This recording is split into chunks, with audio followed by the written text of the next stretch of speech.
মানুষ যদি রাগের ভাষা বুঝতো তাহলে কোনো সম্পর্কই নষ্ট হতো না। অতিরিক্ত বিশ্বাস আর আস্থা মানুষকে একসময় খুব একা করে দেয়। কিছু মানুষ কথার মাধ্যমেই আঘাত করে, কিন্তু সবথেকে বড় আঘাতটা তখন লাগে যখন প্রিয় মানুষটা অবহেলা করতে শুরু করে। এই পৃথিবীতে মানুষ হয়েও মানুষ চেনা যায় না।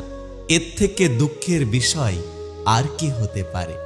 যে তোমাকে যতটা সম্মান দেবে তুমিও তাকে ততটাই সম্মান দিও, তার অধিক বেশি দেওয়ার চেষ্টা করো না। কারণ এ যুগে মানুষগুলো সম্মানের চেয়ে বেশি স্বার্থে চলে। স্বার্থ ফুরিয়ে গেলে মানুষ সম্মান দেওয়াটাও বন্ধ করে দেয়। কেউ যদি তোমাকে অকারণে বারবার ব্যস্ততা দেখায় তাহলে বুঝে নিও সে আসলে দূরত্ব চায়। সময় খারাপ গেলে কেউ হাত ধরে না, সবাই শুধু ভুল ধরে। গরিবের কপালে কখনো ভালো কিছু লেখা থাকে না, শুধু লেখা থাকে অবহেলা। প্রতিটা মানুষ মূলত একটা অসমাপ্ত বই। কেউ কাউকে কোনোদিন পুরোপুরি পড়তে পারে না। সম্পর্ক আর বিশ্বাস দুজন পরম বন্ধু। সম্পর্ক রাখো বা না রাখো, বিশ্বাস অবশ্যই রাখো। কারণ যেখানে বিশ্বাস থাকে সেখানে সম্পর্ক নিজের থেকেই চলে আসে।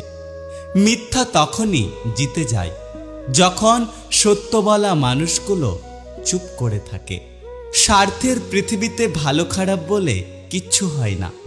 তুমি যার মন রাখতে পারবে তার কাছে তুমি ভালো, আর তুমি যার মন রাখতে পারবে না তার কাছে তুমি খারাপ।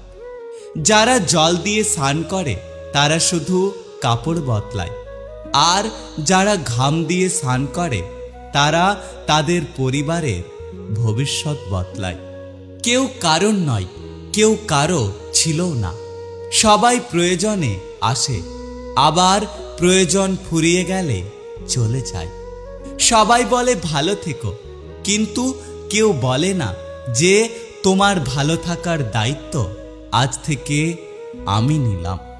মানসিক আঘাতের কোনো চিহ্ন থাকে না বলে আমরা আমাদের যন্ত্রণাগুলো লুকিয়ে হাসতে পারি। আবেগ কাঁদতে শেখায়, আর বাস্তবতা মানুষকে নতুন করে বাঁচতে শেখায়। নিজের দোষ ঢাকতে যারা অন্যের ঘাড়ে দোষ চাপিয়ে দেয় তাদের সাথে কখনোই তর্কে জেতা যায় না।